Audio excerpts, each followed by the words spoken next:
오늘은 이 본문 말씀을 통해서 십자가로 가는 길이란 제목으로 은혜를 나누기를 원합니다. 종료주일은 예수님의 십자가 고난이 시작되는 주간입니다. 그래서 고난주간이라고도 하지요. 그러나 아이러니하게도 굉장히 즐거운 축제 분위기인 것입니다. 그 예루살렘 성으로 예수님께서 왕으로 입성하셨기 때문에 그렇습니다. 예루살렘 입성을 눈앞에 두고 예수님은 자신이 십자가 져야 될 것이라고 예언을 하셨죠. 그러나 이스라엘 백성들은 예수님을 그들의 왕으로 모시기로 하고 환호했던 것입니다. 그 왜 그랬을까요? 예수님이 어떻게 이런 인기를 얻고 환영을 받게 됐을까요? 21세기 아이돌 연예인 못지않은 것입니다. 수많은 군중들이 예수님을 맞이했습니다. 그것은 예수님의 놀라운 복음 사역 때문에 그랬던 것입니다. 예수님은 백성들의 병을 치료하셨지요. 예수님이 가는 곳마다 병을 치료하시고 병자들이 구름대처럼 몰려왔습니다. 지금 세상에도 못 고치는 병은 많이 있습니다. 그러나 예수님은 문둥병이든 손발이 마른 병이든 혈류병이든 소경이든 불기든 무슨 병이든지 다 고치셨던 것입니다. 못 고친 질병이 없었습니다. 예수님은 또한 뿐만 아니라 먹고 사는 문제를 해결해 주셨지요. 보리떡 5개와 물고기 2마리로 5,000명을 먹이고 12강주리가 남았습니다. 놀라운 일인 것입니다. 모세 때 있었던 광야의 만나 사건이 다시 일어나게 된 것입니다. 로마 제국 내에서 세금이 가장 과중하게 거치던 곳이 이 팔레스타인 지역이었어요. 이 고통스러운 백성들의 먹고 사는 문제를 예수님께서 해결해 줄 수 있다는 겁니다. 얼마나 좋은 소식입니까? 오늘도 경제 문제는 가정이나 나라의 첫 번째 관심사인 것입니다. 뿐만 아니라 예수님은 또 죽은 자를 살려냈습니다. 인류 역사상 어떤 종교 지도자도 죽은 사람을 살려낸 적은 없습니다. 생명의 주인 되신 창조주가 아니면 불가능한 것입니다. 죽은 지 나흘 되어서 냄새가 나는 나사로를 살렸습니다. 나인성 과부가 상여를 메고 나가는 위아들의 관을 예수님께서 손을 얹고 멈추시고 살려주셨죠. 죽은 백부장의 딸도 살려냈습니다.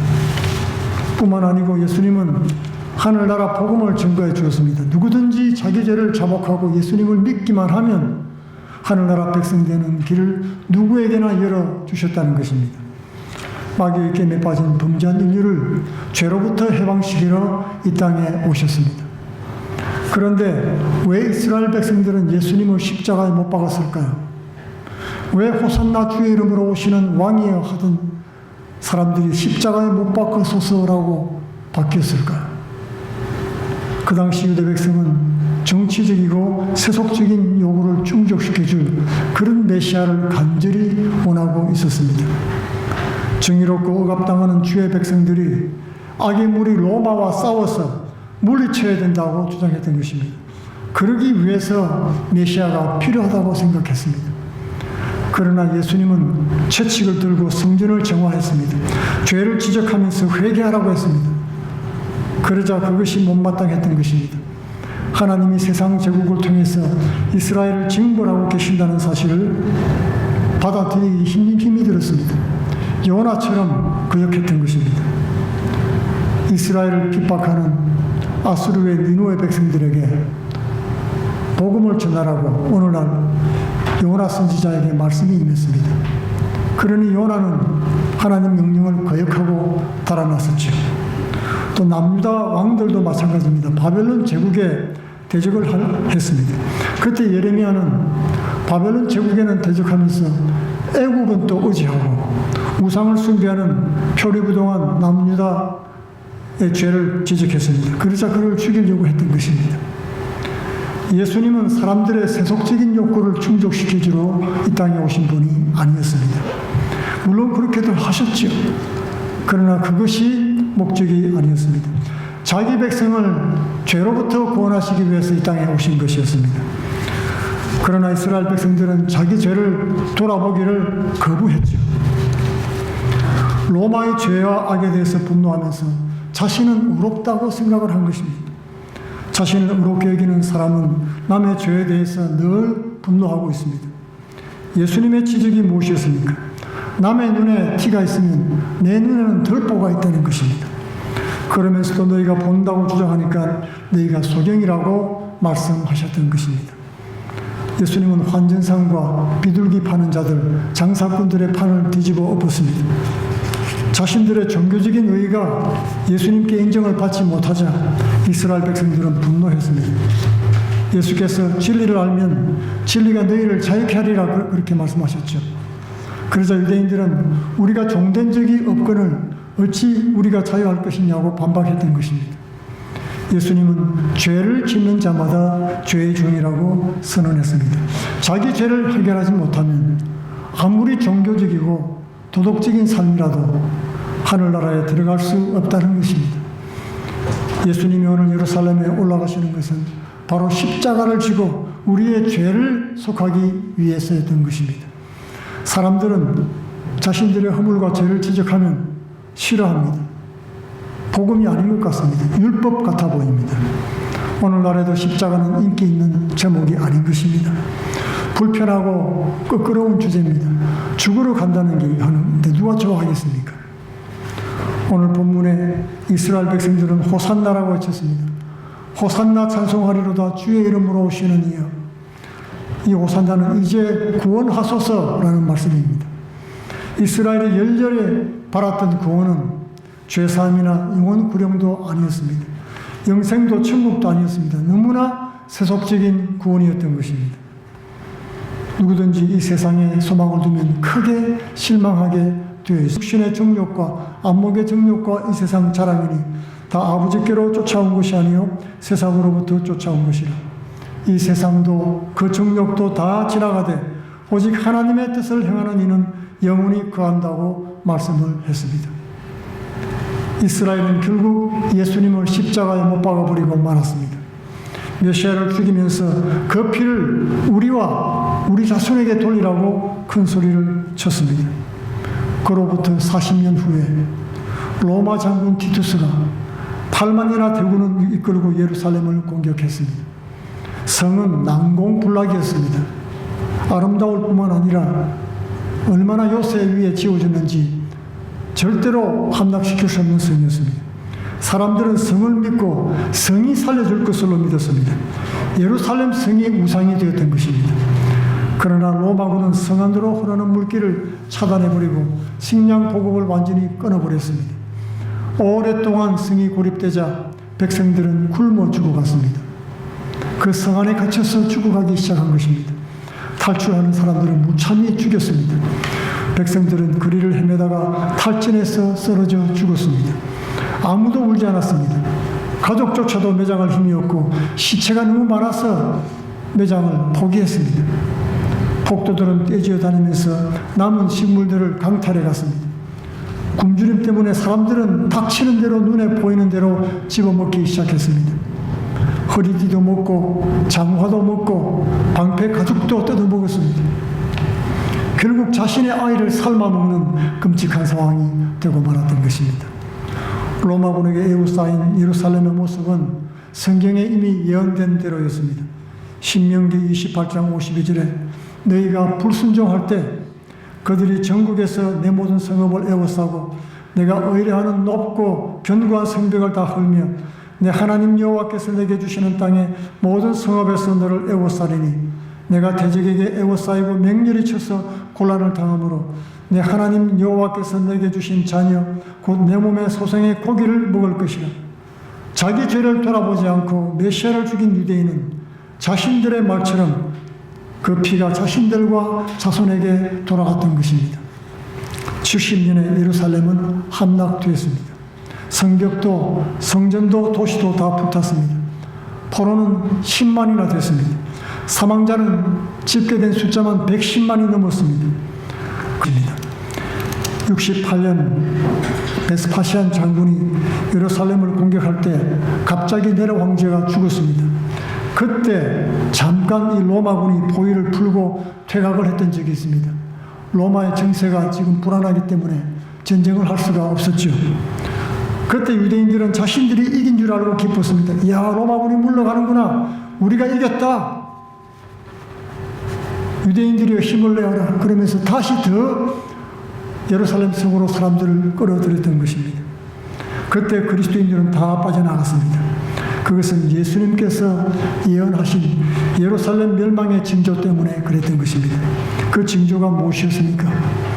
예루살렘이 군대에 에워싸이는 것이었습니다.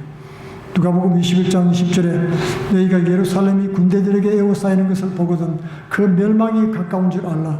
그때 유대에 있는 자들은 산으로 도망할지며 성 내에 있는 자들은 나갈지며 촌에 있는 자들은 거리로 들어가지 말지어다.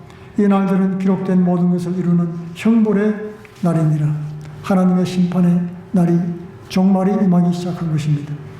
예수님이 부활승천한 지 40년이 지났습니다. 세상은 예수님을 다 잊어버리고 몰랐던 것입니다.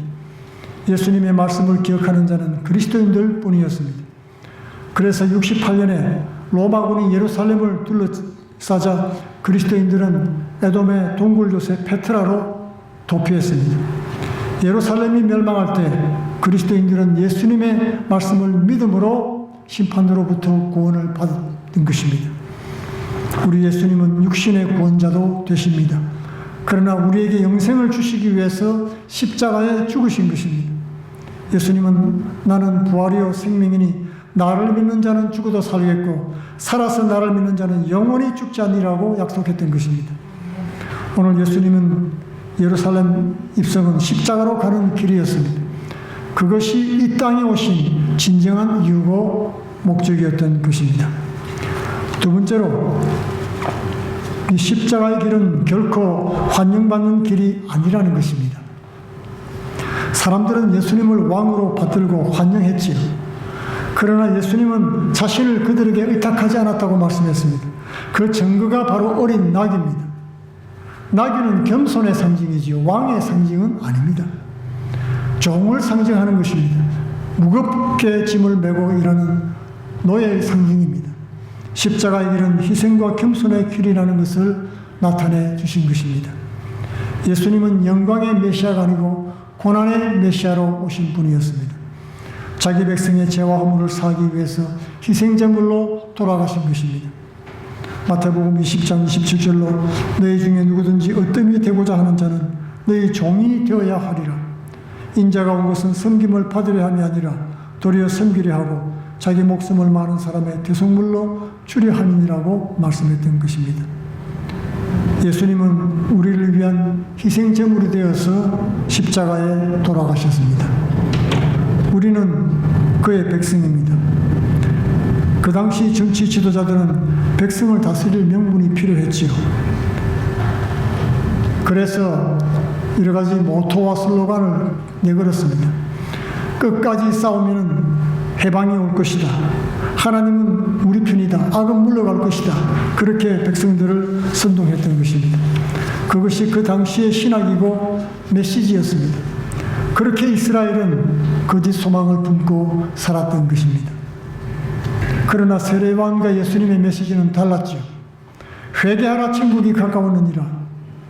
회개도 하지 않고 주의 길을 예비하지도 않는 사람에게 형통한 약속은 거짓이었던 것입니다. 자신들은 전혀 변화도 되지 않고 준비도 되지 않은 그저 메시아만 오기만 오면 문제가 저절로 다 해결될 것이라는 것은 헛된 소망이었던 것입니다. 예수님이 나귀를 타고 나타나신 것이 바로 그 거짓 소망을 깨뜨린 것이었습니다. 택한 백성이라고 스스로 의롭게 여겼지만은 그들의 삶은 온갖 탐욕과 불법으로 얼룩졌습니다. 세속주의는 불신자들보다 더했습니다. 거짓과 윗선으로 세속화된 종교는 그들의 타락한 신앙을 돌이킬 수가 없었던 것입니다. 그 당시 유대 역사가 있던 요세푸스는 그 때를 가리켜서 이스라엘 나라 정처가 그 모든 백성이 차라리 전쟁이라도 나서 세상이 다 뒤집히고 불탔으면 좋겠다. 그렇게 생각할 정도였습니다. 그 말대로 된 것입니다. 오늘 군중들에게는 자신들의 요구를 들어줄 그런 메시아가 필요할 뿐이었습니다. 그들의 찬양과 환영의 소리는 탐욕을 채워달라는 아우성이었던 것입니다. 회개하거나 삶을 돌이키는 모습은 볼 수가 없었습니다. 제자들도 마찬가지였습니다.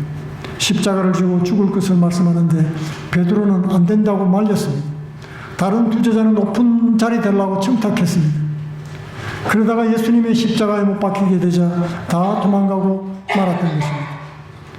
제자들까지도 저주하고 예수님을 팔고 도망갔습니다. 환호하던 사람들은 십자가에 못 박으라고 소리를 쳤습니다.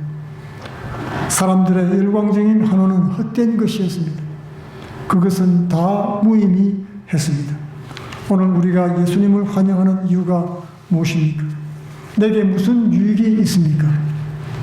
예수께서 무리를 보고 말씀했습니다. 아무든지 나를 따라오려거든 날마다 자기 십자가를 지고 나를 쫓을 것이니라. 예수님은 자신을 따르는 것이 호락호락하지 않다는 것을 여러 번 경고해 왔습니다. 한 청년이 예수님의 제자가 되겠다고 주님을 찾아왔지요. 그때 주님은 소유를 다 팔아 가난한 사람들에게 주어버리라. 그리고 나를 따르라고 말씀했던 것입니다. 재물이나 기득권이나 명예나 직위를 계속 유지하면서 예수님을 따른다는 것이 얼마나 어려운 일인가를 말해주는 것이었습니다. 어느 성도님이 고백하시더라고요. 세상의 직이나 하고 시간과 노력을 다 쏟고 진이 빠져서 이제 제대로 주를 섬기지 못해서 죄스럽다고 했던 것입니다. 주님보다 더 큰 것이 있으면 그것이 우상이 되고 마는 것입니다. 그러므로 예수님은 그의 나라와 그의 의를 먼저 구하라고 말씀했던 것입니다. 그러면 주를 따를 수가 있습니다. 세상 일을 다 하고 기도하면 헛수고만 했기 때문에 지치고 잠만 옵니다. 그러나 기도하고 시작한 것은 주를 섬기는 일이 되기 때문에 감사 찬송을 돌리게 되는 것입니다. 먼저 세상 일을 하고 성경을 읽으면 주의 뜻도 모르고 했으니 지치고 잠만 옵니다. 그러나 먼저 말씀을 읽고 묵상하면 하나님 뜻을 알고 행할 수 있기 때문에 감사와 영광을 돌리게 되는 것입니다. 예수님을 믿는 길은 십자가로 가는 길인 것입니다.